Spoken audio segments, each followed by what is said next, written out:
루비빔 인터뷰 아카이브. 제가 정말 좋아하는 걸 넘어서 사랑하는 클래식 아티스트 임혜서 선생님 모시게 돼서 네. 너무 기뻐요. 네. 오늘 이 시간의 제목을 한번 정해봤는데 네. 예술과 일치하는 삶으로 음. 전환하며 살아가다. 네, 네. 그걸 한번 정해봤어요. 네, 너무 네. 좋은데요. 저도 다행입니다. 저도 네. 짓기 어려운 제목을 뭔가 그동안 대화하다가 네. 이제 전해 들은 이야기들로 네. 재생각을 해본 거고, 네. 오늘 오는데 제가 여기 앞에 동호대교를 건너오는데 제 생각보다 너무 막히는 거예요. 네. 그래서 앞에 사고가 났는지 뭐 어떤지 모르는 상태에서 선생님의 네. 클래식 라디오 네. 1편에 읽어주셨던, 네. 낭독해주셨던 예술이 필요한 순간 그 글이 너무 생각이 났어요. 네, 또 그 라디오에서 제가 또 틀어놓은 라디오에서 사연이 나왔는데 그게 마치 선생님 글처럼 느껴지는 거예요. 네. 왜냐하면 그 사연이 몸이 아픈 한 소녀가 잡지에서만 보던 예쁜 프랑스의 마을로 엄마와 여행을 갔는데 그 장면을 보고 바로 집에 가고 싶다고 말을 하더래요. 그래서 왜? 라고 물어봤더니 자기는 너무 만족스럽고 너무 행복해서 지금 이 감정이 흐트러지기 전에 일상으로 돌아가고 싶다고. 근데 그 말을 하는 이제 DJ 분도 말끝에 좀 울음을 보이시더라고요. 네. 그래서 너무 아름다웠고 그 이야기가 이렇게 좀 좋지만은 않은 상황을 사는 우리들에게도 그 울림을 주는 힘이 유독 오늘 만남 때문인지 저는 선생님이 많이 생각났어요. 네, 그러면서 이제 제가 준비해온 궁금한 이야기들 아마 저뿐만 아니라 옛날 싸이월드로부터 오래전 저희 또래들의 또 많은 여성들이 뭐 예쁜 사진 그 이상의 것을 얻어왔기 때문에 계속 전환해 오시는 삶 속에 그 분들이 계속 이 애정을 보내주신 것 같거든요. 네, 바로 그러한 이제 의미 있는 시작점이었던 2010년 이야기. 맞아요. 13주년이 된 킨더북스와 네. 클래식 예술문화원에 대한 이야기, 뭐 시작하게 되신 이야기, 또 어떤 곳인지, 어떻게 변화와 발전해왔는지 한번 들려주세요. 킨더북스 클래식 예술문화원이란 이름을 갖기 전에 음악살롱이란 이름으로 맨 처음에는 시작을 했어요. 그래서 이제 집에서 그때는 공간을 따로 얻은 건 아니었고 집에 작은 피아노 방에서 시작을 했어요. 그때는 이제 어른들을 대상으로 제가 클래식 음악도 알려드리고 또 피아노도 알려드리고 하는 그런 시간을 가졌고, 그러다가 이제 결혼하면서 이제 시작한 일이다 보니까 자연스럽게 아이도 생기고 또 아이를 키우는 과정에서 제가 아이들을 위한 교육은 없을까? 왜 아이들한테 이렇게 좋은 클래식 음악을 알려주면 좋을 텐데, 그렇게 이제 좀 마음에 그런 생각이 들면서 킨더북스라는 이제 브랜드를 만들게 돼서 킨더북스는 사실 이제 어린이 예술 그림책방이라고 생각할 수 있을 것 같아요. 그래서 그곳에서 그림책도 제안해드리고 또 어린이 책 모임도 계속 가졌었고, 그러면서 또 자연스럽게 아이들한테 이제 피아노를 가르쳐 주셨으면 좋겠다라는 그런 요구도 있었고, 아까 이제 싸이월드 얘기하셨는데 싸이월드 때부터 저를 이제 보시던 분들도 결혼하시고 아이를 이제 낳으시면서 이제 우선은 엄마들이 클래식 수업을 오셨고 그 다음에는 아이도 이제 보내고 싶고 만나고 싶다고 하셔서 아이들 피아노도 가르치고 음악도 배우고 싶다. 그런 이제 제안들을 주셨어서 또 자연스럽게 클래식 예술문화원이 이제 만들어지게 됐어요. 그래서 지금은 킨더북스 클래식 예술문화원이란 두 개의 이름을 이제 같이 사용하면서 책과 이제 음악이 있는 공간, 그래서 클래식도 알고 또 아이들이 피아노 기초부터 또 연주까지 하나하나 또 잘 배우게 되는 그런 예술이 있는 공간이라고 생각해 주시면 좋을 것 같아요. 근데 사실 킨더북스와 클래식 예술문화원에 대해 이야기한다는 건 디렉터인 그 한 사람에 대한 이야기와 같다고 볼 수 있을 것 같아요. 저는 꽤 오랫동안 선생님을 보면서 오르간 전공자로서 또 진짜 똑같이 육아하고 현실을 살아가는 한국의 한 여성으로서 어떻게 그렇게 예술을 사랑하고 그걸 안에서 밖으로 전하려고 끝없이 너무나 간절하고 그 깊은 추구함이 있으신 것 같은데 어떻게 그렇게 예술을 사랑하게 되셨나요? 이 질문이 좀 많은 분들이 궁금해하시고 의미 있을 것 같아요. 예술이라는 거를 떠올려 보면 저는 이제 대부분 다 어린 시절에 그런 장면들, 또 어린 시절에 있었던 예술이 주었던 어떤 긍정적인 면들이 제 안에 있었던 것 같아요. 인상적인 말이네요. 어린 시절. 네. 그래서 대부분 이런 작가나 음악가들의 인터뷰나 이런 걸 보면 자신의 어린 시절이 굉장히 지금의 자신의 어떤 창의적인 면이나 그런 것들에 영향을 주었다라고 생각을 하고 또 그렇게 이야기하는 거를 볼 수가 있어요. 그래서 어린 시절에 이제 저한테 있었던 위로를 줬던 그런 순간순간들이 있었는데 그때 이제 제가 뭐 작은 피아노 방에 들어가서 음악을 연주했던 시간, 또 밤에 이렇게 라디오를 들었던 시간, 그리고 또 책을 읽었던 시간, 그리고 이제 또 중고등학교 때 되면서는 이제 점점 글을 썼던, 뭔가 마음속에 힘들고 어려운 일이 있을 때 누군가를 찾아가서 얘기하는 것도 좋았지만 제가 혼자 이제 방에서 글을 쓰고 또 그걸 뭐 소설로도 써보고 에세이도 써보고 또 라디오 DJ처럼 이렇게 오프닝 멘트로도 이제 해보고 했던 그런 시간들이 제게 예술이 저한테 주었던 이제 위로의 시간이었던 것 같아요. 그러면서 막상 이제 클래식을 전공하겠다라고 하면서 이제 음악과 보냈던 시간은 그렇게 아름답지는 않았어요. 그때는 이제 예술에 대한 생각과 어떤 위로보다는 뭔가 계속 해내야 되고 경쟁에서 이겨야 되고 성취해야 되는 어떤 부담감과 스트레스가 좀 심했기 때문에 오히려 그때는 예술이 무엇인지 음악이 무엇인지에 대해서 잘 생각하고 느낄 시간이 없었어요. 네, 좀 아이러니하네요. 네, 맞아요. 네. 막상 예술이란 그 음악 대학 이제 뭐 또 유학을 가는 과정 진짜 그 한복판에 있을 때는 너무나 이제 제게 주어진 것들을 해나가야 되니까 그런 과제들이 힘들고 어려웠던 것 같아요. 그러면서 오히려 이제 다 그런 공부를 마치고 한국에 돌아와서 제가 사람들을 가르치고 또 이렇게 나아가는 과정에서 오히려 그때 예술이 나한테 더 말을 걸었고 제가 이 예술에 대해서 좀 더 조금 더 깊게 그리고 진짜 예술이 좋은 거구나라는 거를 그러니까 어린 시절에 그 숨어 있었던 감정을 다시 이제 꺼내서 사람들한테 더 쉽게 얘기하고 싶고 많은 사람들한테 전해야 하다 보니까 예술에 대해서 그 어린 시절 기억이 다시 돌아오면서 이제 사랑할 수 있게 된 것이 더 컸던 것 같아요.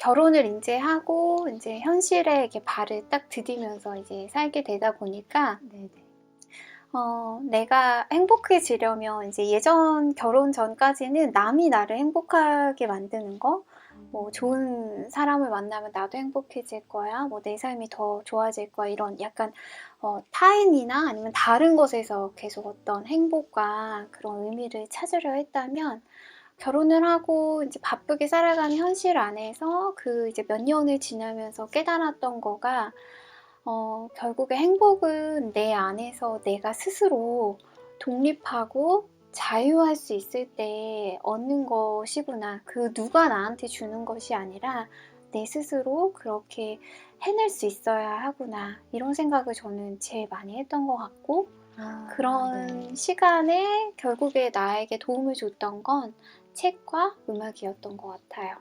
그러면서 더 예술에 대한 갈망도 생기고 어떠한 형태로든 계속 예술을 이야기하고 싶은 사람이 되고 싶다라고 더 생각을 했었어요. 저한테 그런 얘기 하셨어요.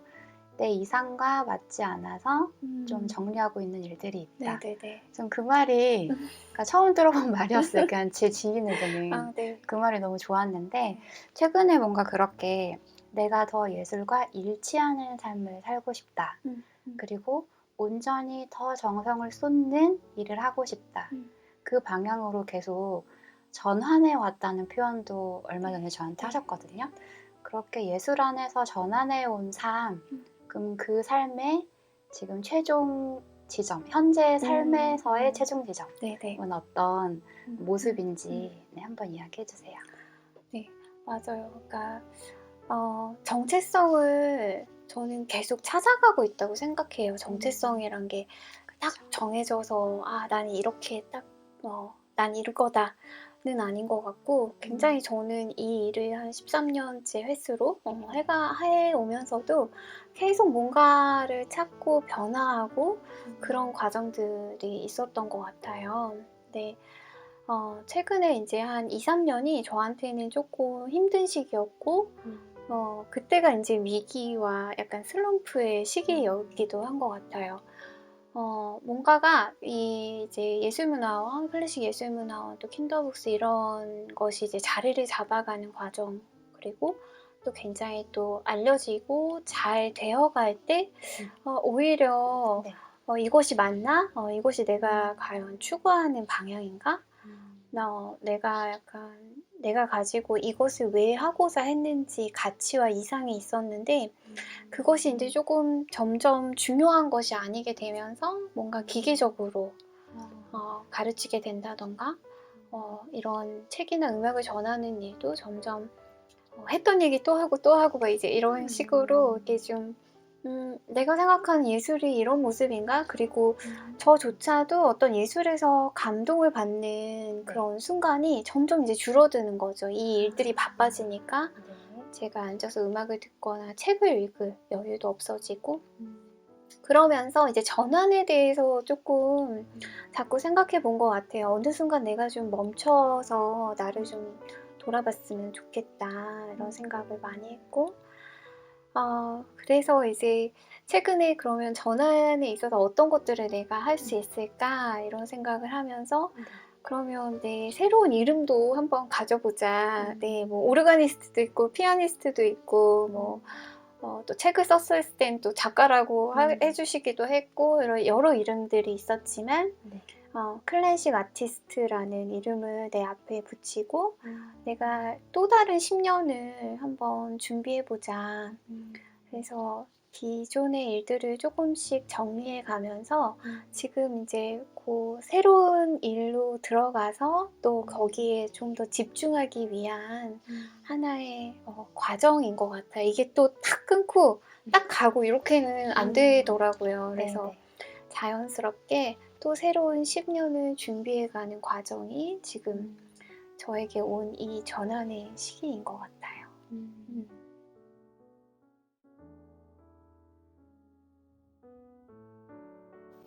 그림책과 클래식 페이퍼는 진짜 거의 초창기 때 이제 시작을 하게 됐는데 어디에서 이제 아이디어를 얻은 건 아니었고 제가 이제 가지고 있는 소재들을 좀 정리해보고 싶었어요. 좋은 책, 또 음악 같은 것들을 제가 계속 만나고 찾아가는 과정에서 그러고 이제 수업이나 이런 걸 하지만 되게 멀리 계셔서 오기 어려운 분들도 많으셨고 또 해외에 계시거나 지방에 계셔서 힘든 분들도 계셨었고 그래서 좀 자연스럽게 이제 그냥 제일 간단한 방법으로 소통하는 것이 무엇일까 생각하다 이제 이메일 서비스를 시작하게 됐었어요. 그래서 이제 한 달에 한 번씩 좋은 책, 또 좋은 작곡가 클래식 이야기 그거를 아이 버전 또 어른 버전으로 나눠서 서비스했던 해도 있었고 좀 다양한 버전으로 좀 거의 한 5, 6년 동안 이제 이메일 서비스를 하기 시작했어요.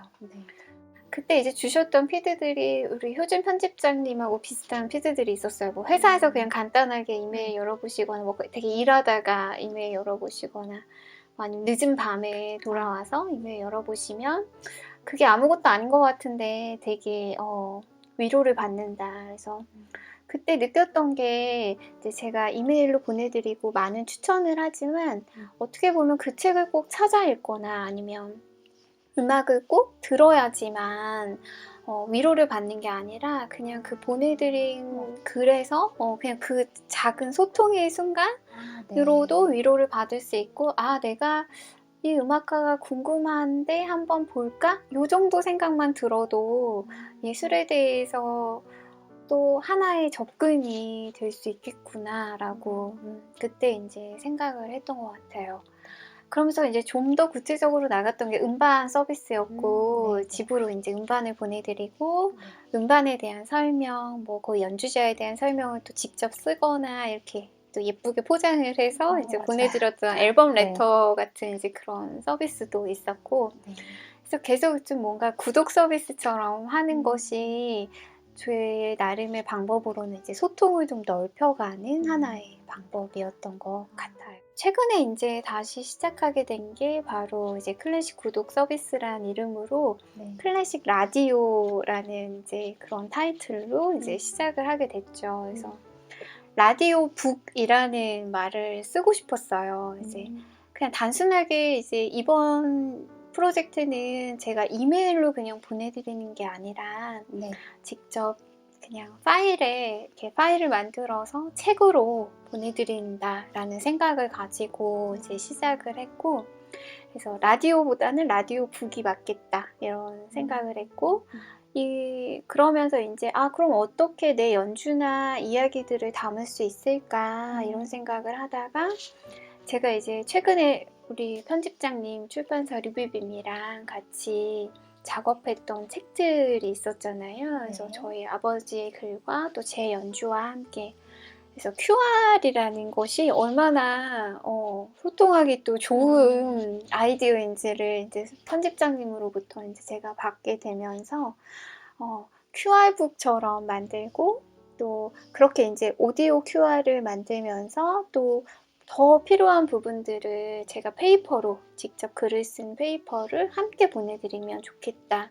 그래서 오디오와 글, 페이퍼가 같이 만나는 이제 그런 클래식 라디오 북 서비스를 시작하게 됐어요. 또 그 과정에서 제가 스튜디오 테일름이라고 이런 서비스를 할 수 있도록 오디오 영상을 또 촬영하고 또 무엇이든 얘기하면 또 해주실 수 있는 그런 공간을 만나서 또 이 일을 제가 시작을 해보게 된 것 같아요. 그래서 그래서 저한테는 이 일이 좀 계속 재밌게 아이디어가 지금 제일 많이 떠오르는 일이어서 구독 서비스를 시작으로 여러 재미있는 단편 라디오북도 만들어 보고 싶고 좀 다양한 시도들을 해 나가고 싶어요. 선생님을 생각할 때 이 시대의 30, 40대 여성의 용기의 아이콘이다. 이런 생각을 해봤어요. 혼자 적어봤어요. 뭔가 마음껏 시도해보는 용기가 느껴지거든요. 그런데 어떻게 그렇게 변함없는 용기가 어떤 근원으로부터 계속해서 나오는지 그 이야기도 궁금합니다. 맞아요.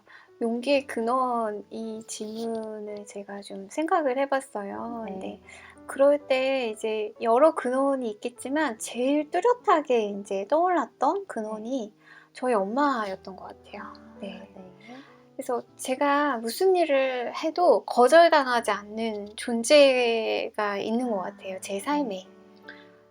그런 존재가 이제 엄마인 거고 제가 이런 일을 하면 가장 좋아해 주시는 분도 엄마인 거고 이제 이런 라디오 구독 서비스를 하고 이제 보내드리면 더 많은 구독자를 모집해 주시는 분도 이제 저희 엄마신 거고 그래서 저는 뭔가 할 때 이제 두려움도 있고 이거를 해도 될까 들어주는 사람이 있을까 저도 똑같은 고민을 다 해요. 근데 우선은 일단은 욕심을 많이 안 내는 게 첫 번째인 것 같아요. 이렇게 용기를 이제 낸다는 것 자체가 이걸로 내가 뭐를 이루겠다라는 것보다는 진짜 좋아서 할 수 있는 일이 내 영역에 여러 이제 일들이 있겠죠. 해야 하는 일도 있고 정말 좋아서 할 수 있는 일도 있겠지만 네. 이 일이 정말 좋아서 하는 일이면 용기를 더 쉽게 내는 것 같아요. 그래서 엄마가 늘 거절하지 않으시고 나를 지지하고 응원해 주신다는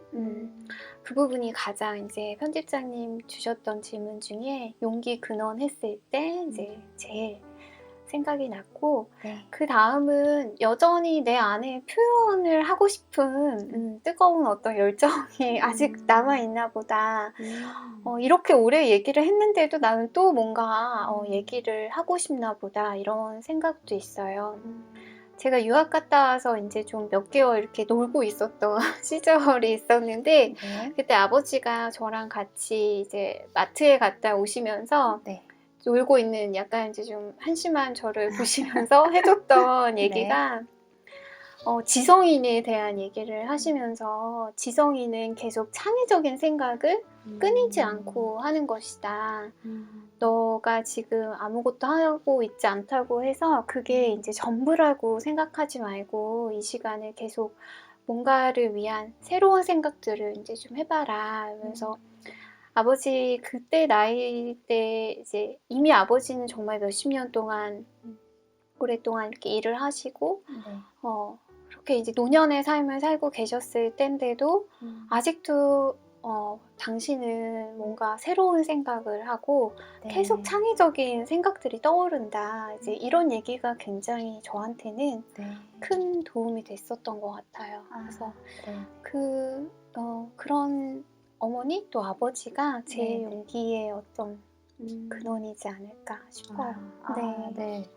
와, 아까 네네. 예술을 사랑하게 된 네. 어떤 계기도 어린 네, 시절로부터였고 맞아요. 네네. 이 용기도 네. 끝없는 용기도 부모님께 네, 그 그래서 근원이네요. 저는 어린 시절 예술 교육이 그 무엇보다도 굉장히 중요한 것 같아요. 유일하게 국영수가 아닌 학습적으로 막 가야 되는 것이 아닌 정말 유일한 너무 소중한 교육인데 이 교육만큼은 아이들이 긍정적으로 정말 좋은 선생님을 만나서 그게 아름답게 잘할 수 있었으면 네, 결국은 그런 바람까지도 연결이 되는 것 같아요. 그렇네요. 아까 네네. 중간에 음악을 전공하게 되셨을 때 시간에는 네네. 그 예술적 맞아요. 체험이 잠깐 멈췄다고 네네. 하신 고백이랑 네. 되게 연결되면서 네. 저한테도 너무 이제 자녀를 키우는 네, 사람들에게도 맞아요. 너무 인사이트가 있는 말씀이시고 그렇다면 또 그것보다 우선적으로 존재하는 게 그걸 발현할 수 있도록 영감을 받는 그 근원도 있으실 것 같아요. 그게 곧 지금 선생님의 이런 공간을 꾸미는데도 또 창의적인 수업들을 만들어내는데도 분명히 어마어마한 영향을 줬을 것 같아요. 네, 그런 예술가들 한번 소개해 주실 수 있으실까요? 영감을 이제 얻는 곳이 뭐 장소도 있고 또 예술가도 있겠지만 예전에는 오히려 이렇게 되게 특정한 곳에서 뭔가를 얻었던 것 같아요. 뭐 특정한 장소에 갔을 때 나도 이런 공간을 갖고 싶다. 이런 걸 해보고 싶다. 이제 그런 생각도 있었고 근데 이제 점점 조금 이제 해가 거듭하고 세월이 지나면서 요즘 들어서 그럼 내가 영감을 얻는 어떤 장소? 뭐 그런 곳이 어딜까 생각해 보면 오히려 어떤 특정한 곳이라기보다는 되게 일상적인 순간에 제가 영감을 얻는 것 같아요. 그래서 아까 편집장님 맨 처음 오프닝 때 말씀하셨지만 동호대교 건너오실 때 다리 건너면서 뭔가 또 라디오를 통해서 영감을 받으셨던 것처럼 그냥 저도 운전하고 가다가 그냥 문득 본 하늘? 그냥 지나칠 수 있지만 그냥 그 하늘이 너무 예쁘다. 좋다. 이런 생각. 거기에서 갑자기 뭔가 이렇게 풀리지 않았던 게 이렇게 좀 풀린다든지 또 생각이 떠오른다든지 또 라디오에서 좋은 음악 하나 나오면 그걸로 오늘 하루 나 너무 만족스럽다. 네. 그런 생각도 좀 들고 그래서 어떤 뭔가를 꼭 해야지, 꼭 특정한 거 좋은 걸 봐야지, 뭐 전시회에 가야지만 영감을 얻는 건 아니구나. 일상 안에서 내가 자꾸 이런 사소한 것에서 무언가를 찾아갈 수 있구나. 그게 결국엔 또 진정한 예술이지 않을까. 제가 클래식 구독 서비스를 할 때 이제 가장 많이 말씀드렸던 게 내 공간이 완벽하지 않아도 네, 내 자리가 막 엄청 뭐 넓고 막 우리 집이 크고 막 정돈되고 이러지 않아도 이 클래식 구독 서비스라는 거 자체가 그런 좀 위로와 편안한 쉴 수 있는 공간을 주었으면 좋겠다. 눈에 이제 그 공간이 진짜 보이는 건 아니지만 음악과 글로써 그런 좀 본인이 좀 쉬어가고 위안을 받으면서 또 영감도 얻을 수 있는 그런 것이지 않을까 해서 지금은 제가 이제 그렇게 영감을 얻고 있고, 근데 여기에서 물론 이제 저한테 예술가들이 주는 또 영감도 있을 것 같아요. 그래서 제가 이제 좀 인스피레이션을 되게 많이 받는 예술가들이 이제 2명 정도 있는데, 한 분은 백건우 선생님, 그다음에 한 분은 이제 막스 리히터라고 현대 음악가예요.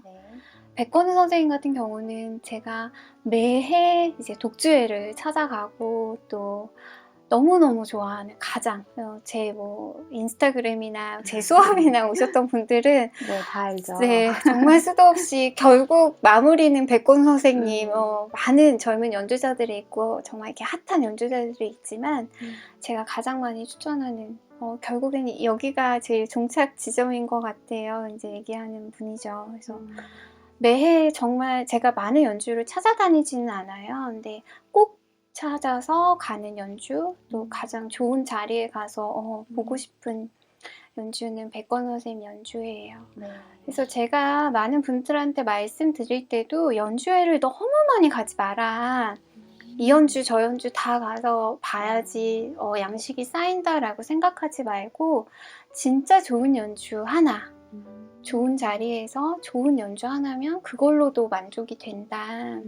그런 얘기도 가끔 해요. 그래서 저는 정말 백건우 선생님이 제가 배우진 않았지만 저의 선생님이다라는 생각을 항상 하고 있고, 그분 독주에 가서 그분이 페달 쓰시는 거, 그분이 호흡하시는 거, 또 공간에 따라서 어떻게 레가토, 또 그런 뭐 논레가토, 아티큘레이션 막 이런 것들 이제 터치로 보여주시는 것들을 보면서 또 그 곡을 공부하기도 하고, 그래서 네, 저한테 가장 영감을 주시고 있고, 그 다음은 막스 리히터인데 이제 막스 리히터는 현대 음악가고 굉장히 이제 비발디, 뭐 바흐 이런 이렇게 예전 사람을 또 현대적으로 굉장히 이렇게 좀 새롭게 해석한 음악가이기도 해요. 그리고 또 지금의 현대인들을 위한 굉장히 좀 재미있으면서 특이한 프로젝트도 많이 하고 있고, 그래서 막스 리히터의 음악이 또 저한테는 굉장히 좀 영감을 주는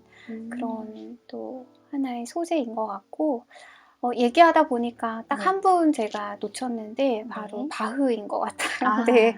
제가 만날 순 없지만 바흐는 진짜 클래식 음악에 있어서 시작이고, 그 다음에 여러 시대를 돌고 돌다가 결국에는 바흐로 가서 마무리를 짓는, 그래서 바흐 또 백건우 선생님 다 비슷한 것 같아요.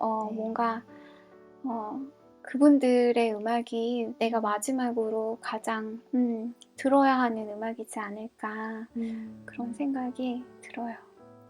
매우 절대적인 존재로 네, 맞아요. 정말 절대적인 다가오네요. 존재이고, 그분들의 음악이면 굳이 막 여기저기 둘러보고 뭔가를 찾지 않아도 저한테 진짜 체험을 주는 그런 분들인 것 같아요.